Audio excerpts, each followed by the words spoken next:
Hello, everyone, and welcome back to another edition of the Fairfax Sports Report. My name is Greg Wyshynski of the Connection Newspapers. Alongside me this evening, Jeffrey Graham of the Connection Newspapers and Joey Kamide of the Connection Newspapers. It's a Connection Newspapers sort of show. On the show this evening, we have tremendous, stupendous, historic news for the Northern region and its high school sports community. That plus postseason wrestling, postseason basketball, and a preview of this weekend's state basketball playoff games. It's all right here on the Fairfax Sports Report.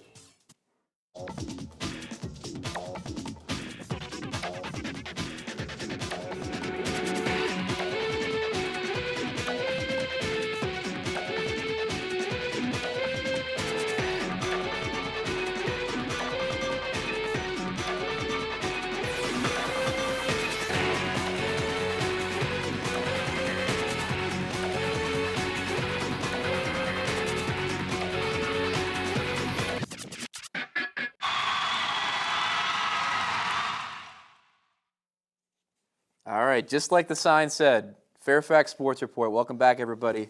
My name is Greg Wyshynski, Jeffrey Graham, Joey Kamide, all from the Connection Newspapers with you this evening. And of course, we wouldn't be here if it wasn't for the fabulous underwriters that help support this program and its very existence. Talking, of course, of Quality Care Ford Service Center, conveniently located in Fairfax, Virginia. Services all makes and models, 703-383-6299. CCI Screen Printing for all your screen printing needs, 703-978-0257. Our good friends at Premium Mortgage Corporation, 703-691-8812, or on the web at www.premium-mortgage.com. And Jobin Realty, committed to excellence. John Buchan is your man to buy or sell a home. If you buy or sell a home with John, he will donate $1,000 to the school of your choice, 703-909-1688. And if you're looking for some information about Fairfax Sports Report, you go to www, or any of the other programs, by the way, in the Fairfax Sports Network, www.fairfaxsportsnetwork.com or www.sportscombine.com, where you can find that and all kinds of other information about high school sports and stats and standings. It's a wonderful site. Boys, something incredible happened today that we're going to talk about right now on the show. And that would be a major redistricting of the Northern region and its 28 high schools. Basically what happened today is a vote was passed at the Northern Region Council meeting of principals and directors of student activity. 4-1 was the vote. A redistricting plan put forth by Madison Principal Mark Merrill that sends Jefferson to the Liberty District from the Concord, Fairfax to the Concord District from the Liberty, Lee from the Liberty District to the Patriot District, and Robinson from the Patriot District to the Concord District. Of course, when the South County School in the Lorton area becomes in existence in fall 2005, if it's a Division VI school, it will go to the Patriot District. If it's a Division V school, it will go to the National District. Now, basically, the thrust of this plan was we got South County, we got to figure out where it's going to go, and we, as a region, decided it's time to align all the Division V schools and all the Division VI schools.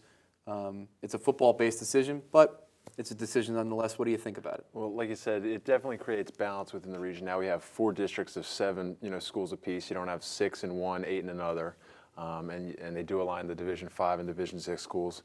Geographically, you consolidate the county a little bit. Competitive, on the competitive level, I know the one school that was really probably against this, plan was Fairfax. They go from being, having a real, struggle to compete in Division V, late in Liberty District. Now they move over to probably the toughest district, in the state in a lot of sports, the Concord District. I know they're not happy with that. And with that, with Robinson coming over to the Concord, now that's almost looked at as a super, district. You're going to have a lot of, regional champions coming from there. You're going to have a lot of playoff berths. Where you may have 4 teams, going in there, you're going to have 3 of those teams coming from the Concord in a lot of sports. And you bring up a good point about Fairfax. In the past, when we've seen teams move, and I'm thinking in particular of South Lakes in this situation that moved, to Liberty District, very recently. they have been schools that, football-wise, needed a change of scenery. There was no way South Lakes was going to compete in the Concord District in football with the strength of those schools, and Westfield hadn't even become Westfield yet.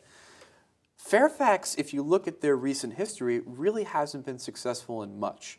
Right. Football, boys basketball's taken a hit, girls basketball's taken a hit. Now you move them from the Liberty District to the Concord District.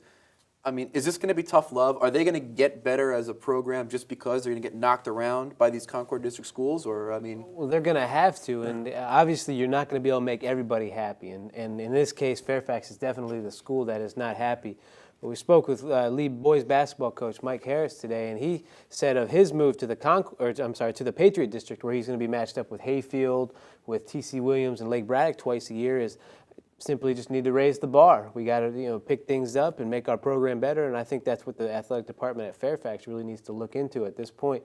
And obviously, you look at this move, and it's a football-based move, and it kind of creates a super conference or super district in the Concord. When you look at Robinson, Westfield, Centerville, Chantilly, Oakton, Herndon.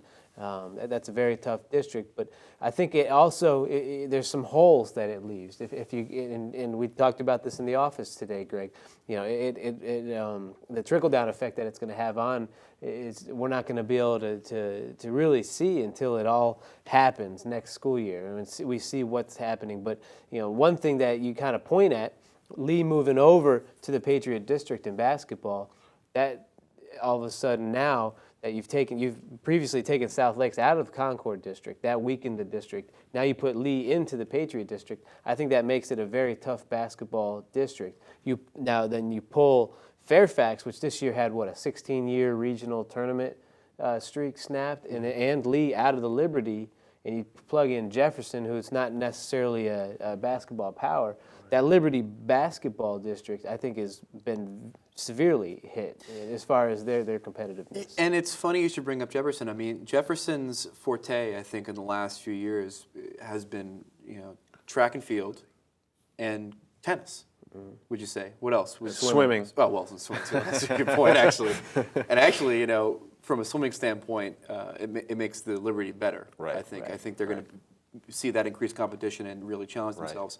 From a tennis standpoint, we were talking about this before. The Liberty District is now the cream of the crop in girls tennis. Right. That's for sure. So Jefferson moving over there does make some sports better, but like you were saying, Fairfax really hasn't had a competitive, I think an ultra competitive team, in a couple of years now. Mm-hmm. And I think when you look at it, they were really kind of the sacrificial lamb when the 80s got together and said we have to have 7 teams per district.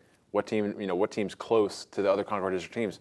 That's when Fairfax comes in. And now you've hit on it. And it was an issue of geography. Now, the 4 schools that voted against this proposal were Herndon, Yorktown for some reason, Fairfax for obvious reasons, and Oakton. Now, Oakton voted against it because Oakton was in favor of a more fluid, mathematical-based solution where if a school, if you line up the 6s and the 5s, if a school goes from a 6 to a 5 one year, well, then you just can flip-flop the 2 schools. You know what I'm saying? So if Langley goes to 6, Centerville goes to 5, when the new numbers come out in March of 2005, well, then you just take Langley, you put them in the Concord District, you take Centerville and put them in the Liberty District, which the Liberty District would love, wouldn't they, Centerville there.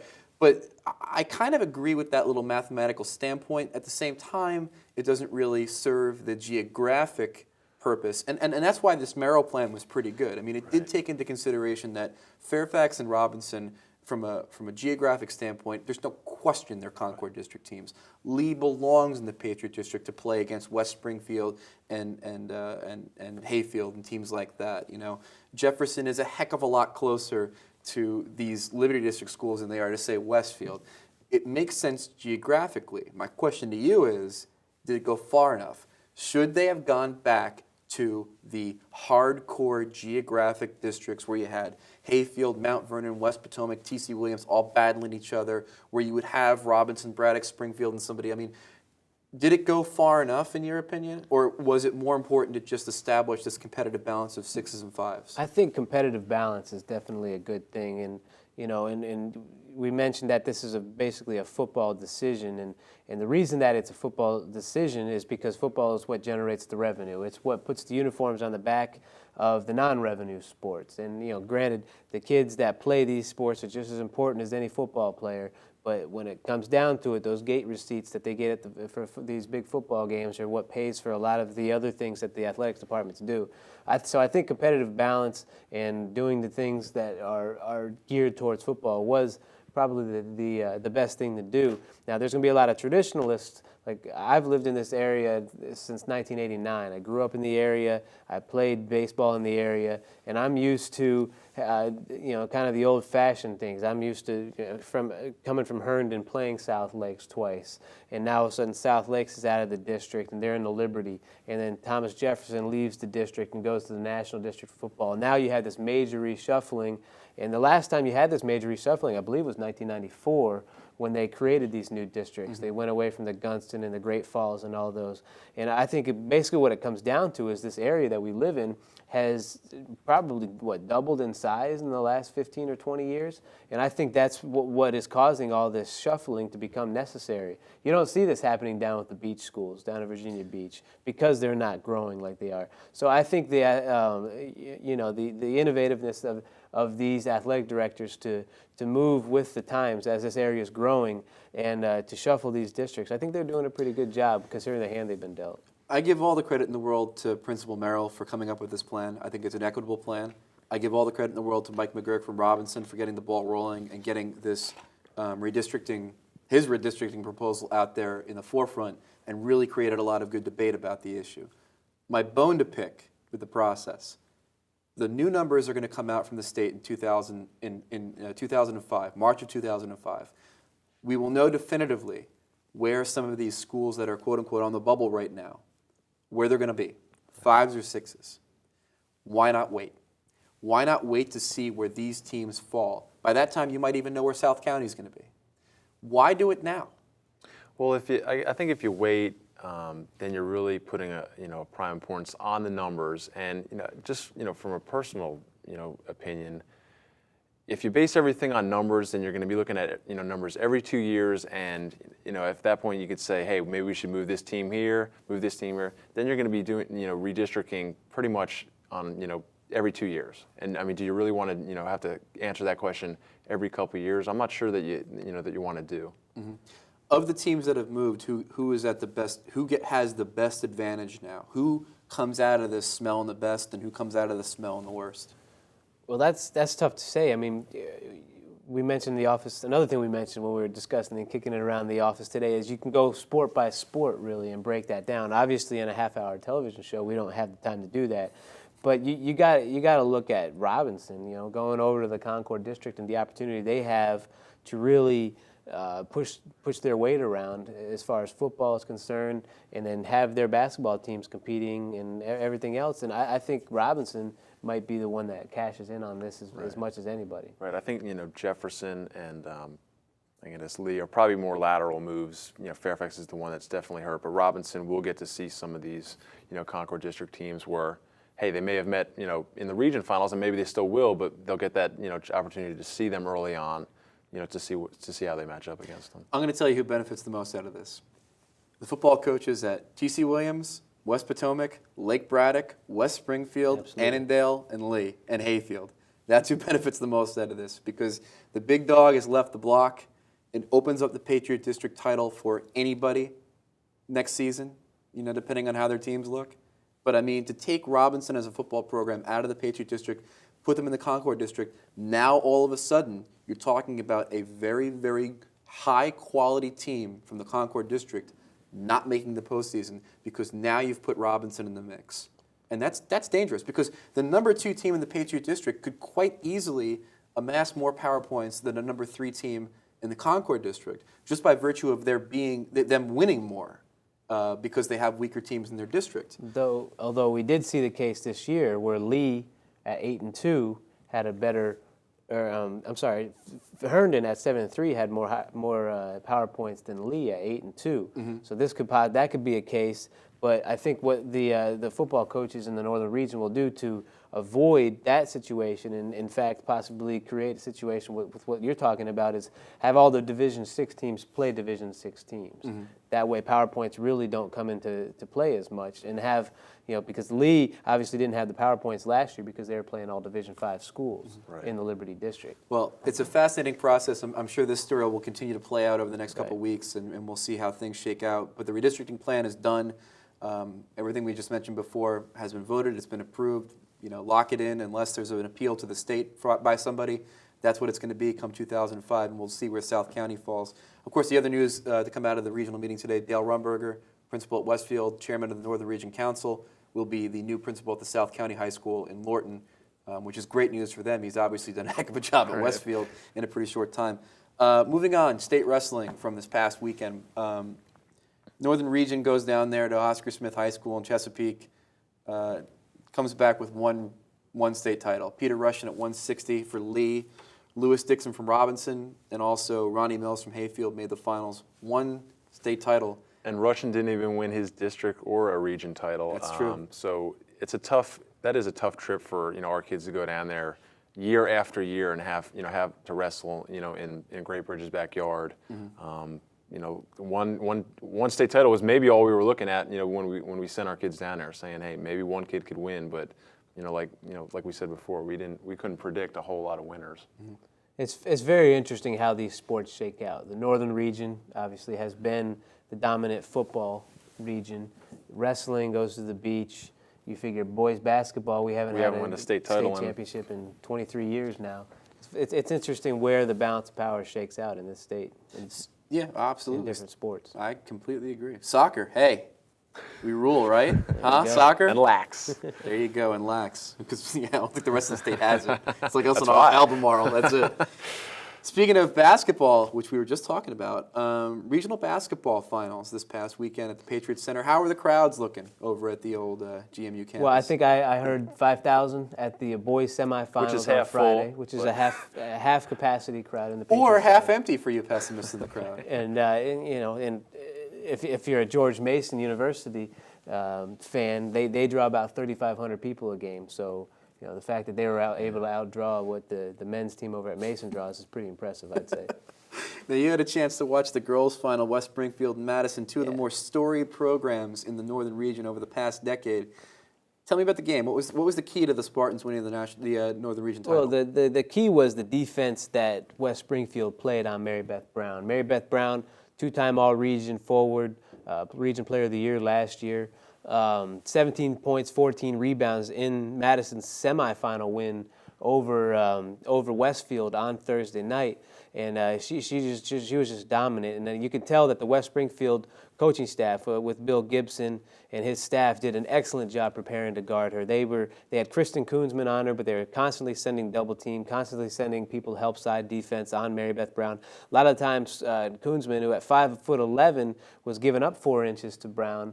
But her teammate, Laura Haskins, said that she possibly is the strongest player in the region. And she was pushing Mary Beth off the block, and Mary Beth finished with 10 points, 6 rebounds.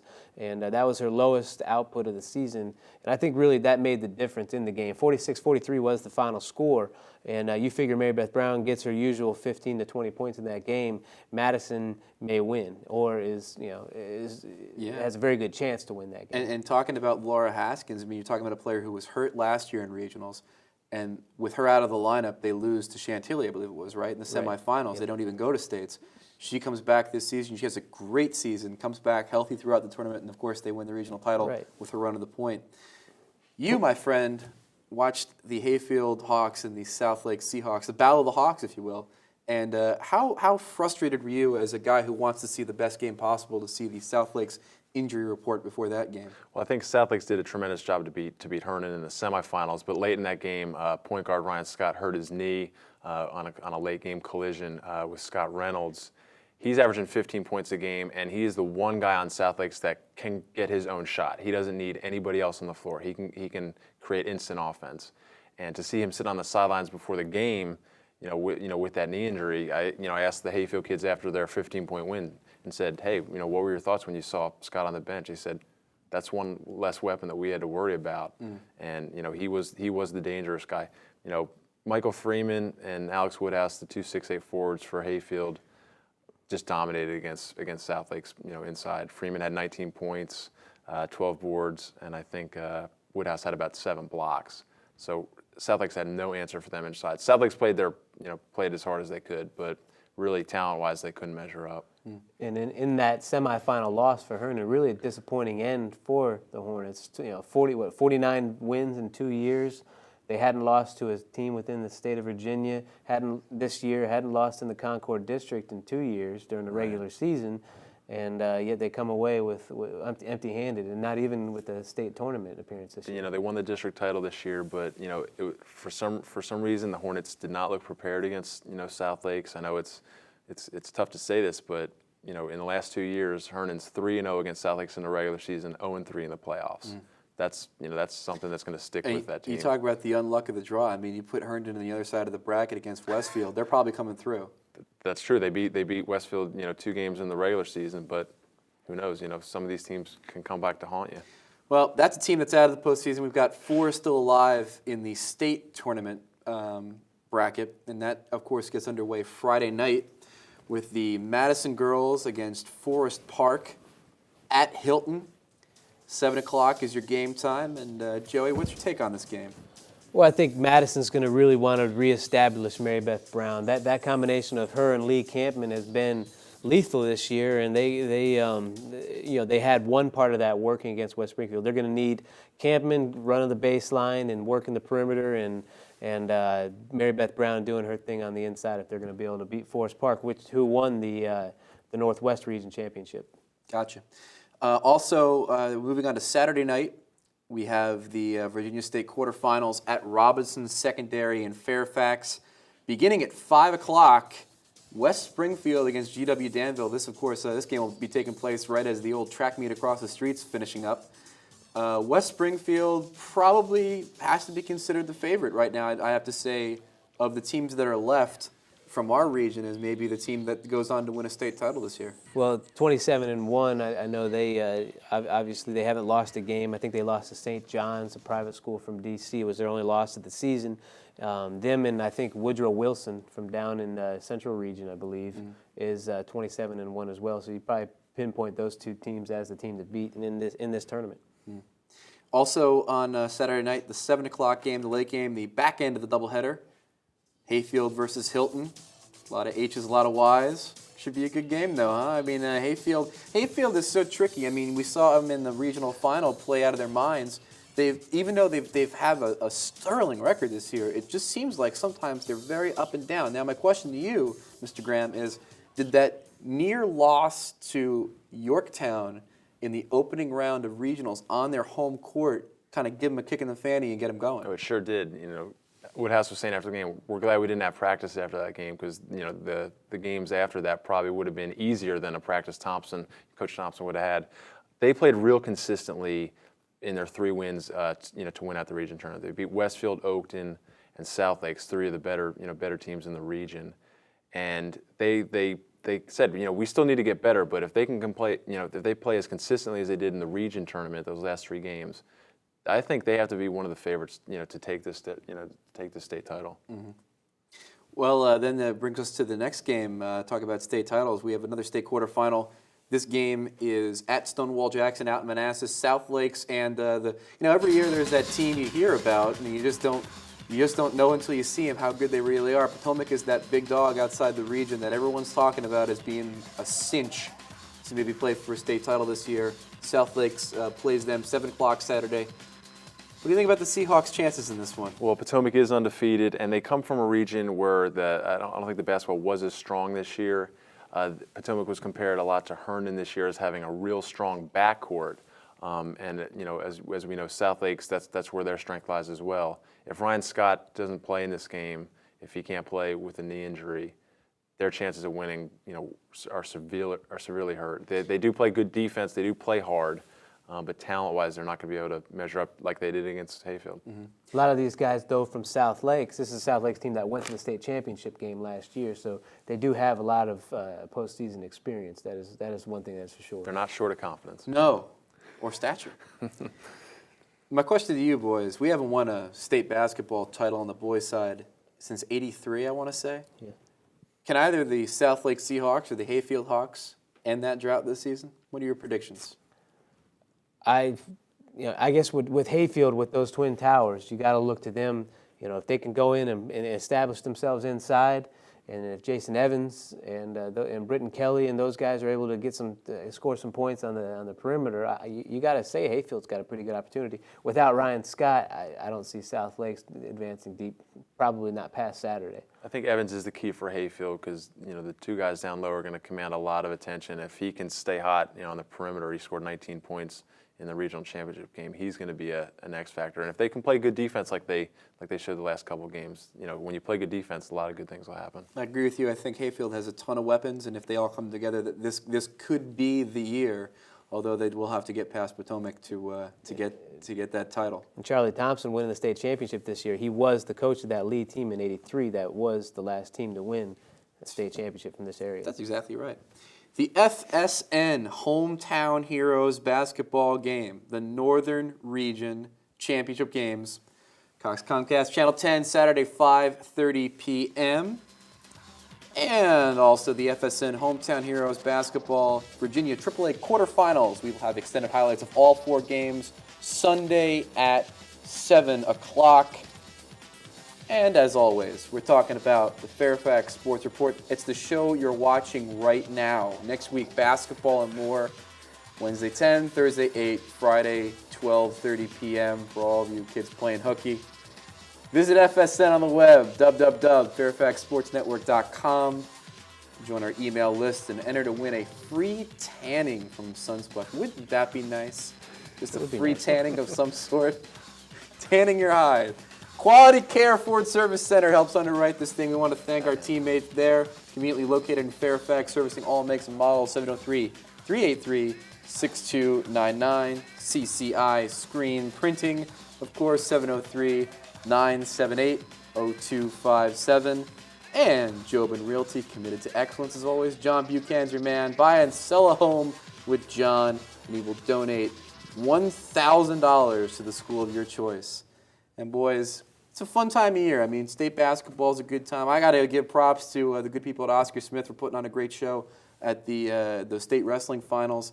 What do you like best about this time of year? I mean, is basketball the pinnacle of the postseason for high school sports? I think absolutely. When you've got your teams playing well, you go down. Before it was the Vine Center in Lynchburg. This year it's going to be at the Virginia Commonwealth. So I absolutely think so. With all the games going on, state championships, and the different students that you have coming from all over the state, I think it's going to be a lot of fun. All right. Well, we're going to wrap things up here. Thanks everybody for watching the show this week. My name is Greg Wyshynski. For Jeffrey Graham and Joey Kamide of the Connection newspapers, the Brain Trust is here for you. You're watching the Fairfax Sports Report. Please join us again next week for more Fairfax Sports and Reports.